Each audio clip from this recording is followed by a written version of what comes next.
Hey guys, welcome back. Check out this video by Dave Ramsey. In the event that that an economy collapses, we do not automatically rush out with bars of gold to the quick sack and fill up our car. They don't. It's not how it works. The first thing that happens in a completely collapsed economy is it returns to a barter economy. Take, for instance, New Orleans after Katrina, and there was a period of weeks that you really couldn't trade a bar of gold for anything but a pair of blue jeans or a can of gasoline. You could trade, or bottled water. You could trade for almost anything, and it became just basically a barter, oftentimes a black market barter economy. People don't return to gold. They don't go to their safe and get out diamonds. They go to their safe and get out bullets. Kirby, I loved when you sent me this video because it reminded me of one that we did, and I said this before, and I've told so many people that invest in precious metals, nothing against people wanting to put their money in precious metals, but understand why you're putting your money in that. So many people tell me, I'm investing in precious metals because, the dollar is becoming less valuable.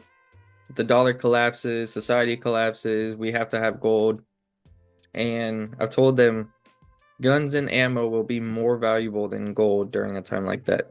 So this video is great to see, but what are your thoughts?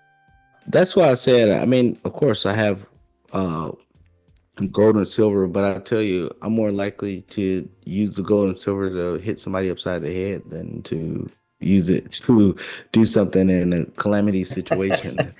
Um, it's, it's, I understand the concept. The concept of it was there's only a finite amount of gold on Earth that they keep printing the dollar, the value of gold will go up.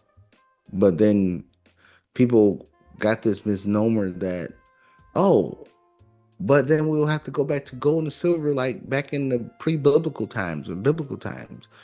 No, you still got to convert that back to cash because that's what that's what people understand. That I mean that's 2,000 years in the making to go all the way back to. We have to go traverse back to 2,000 years or more back to get to gold and silver again.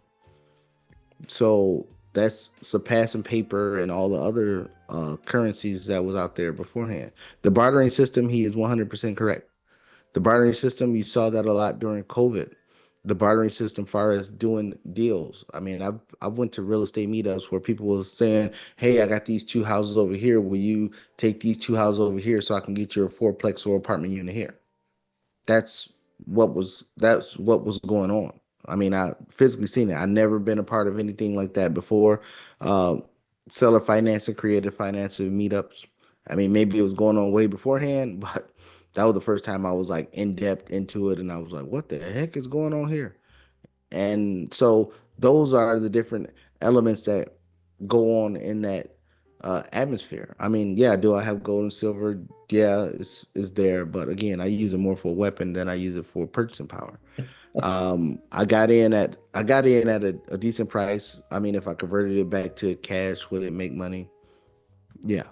Um, but another element of it, that's why the element of, and I'm only gonna stick to two coins because I don't go all into the ether of all those other crap coins that's out there. But that's why Bitcoin is so popular. So, of course, the same message or the same idea thesis that people had with gold, but then magically they go to Angola or somewhere and then they find another gold reserve. So now there's more, there's more gold, there's more gold.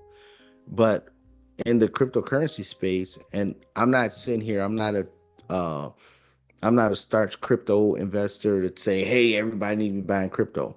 But I understand the thesis behind it is that it is 100% a finite amount of Bitcoin out there. There's no more being created. So there's not going to be a special pocket somewhere that's going to just be created on top of the total float that is possibly out there. So if you have a structure where it is way less, where it is defined on how many it will be, the more printing of money will make the value of that asset higher.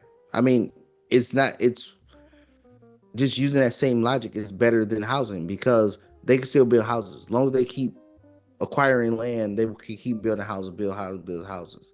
But with the cryptocurrency, unless something crazy comes out and they say, "Oh, we found out a way to create more Bitcoin," then the value of Bitcoin will go down.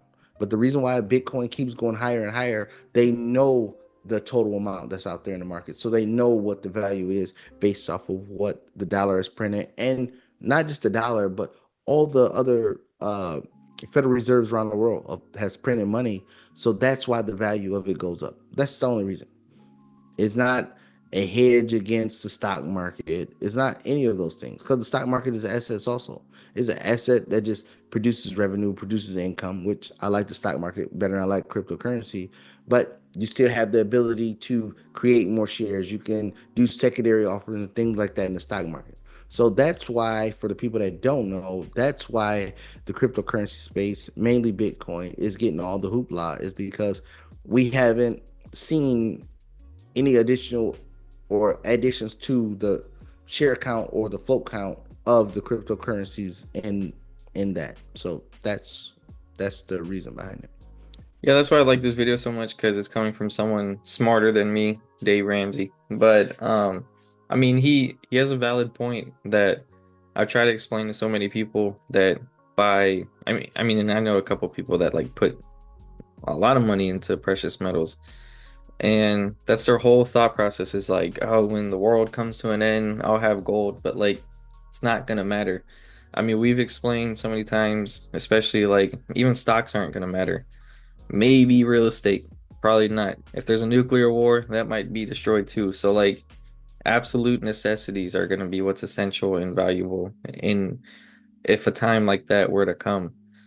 Hopefully not, but aside from that, it's the aspect of you know, combating the dollar. What is a more valuable safe holding than the US dollar?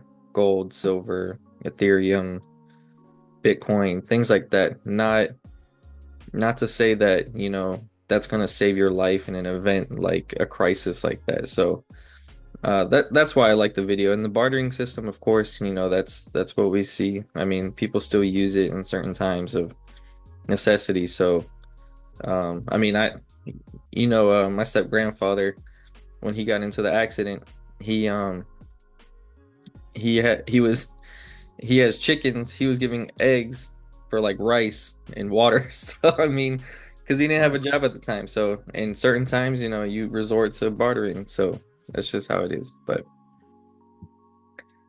Yeah, that's yeah, the fear mongering that people bring along, especially when it comes to the gold concept, is far reaching. I mean, this world, anybody that's alive today, I don't believe will see that time where gold would be have. I think we would need years and years, I mean, generations upon generations of total calamity, total destruction, total World War five, six, seven, eight, nine, and 10 to even think about going back to that way of living. I mean, that's the Walking Dead type way of life. And Walking Dead, it's really more about it's really more about bartering yeah, or bullets and just taking. yeah, But trust me, the most valuable asset, and Dave Ramsey was right, the most valuable asset will be bullets. Because you can have all the gold in the world, you can have all the product, produced grain, wheat, all that in the world. But if somebody come with bullets, they come and take everything you got. So it's way more important than any gold you got. Because if you got the bullets, you can come take that too. yeah. So Exactly. With that said, guys, if you have any questions or comments, let us know down below. Don't forget to like this video, share, subscribe. We'll see you guys on the next one.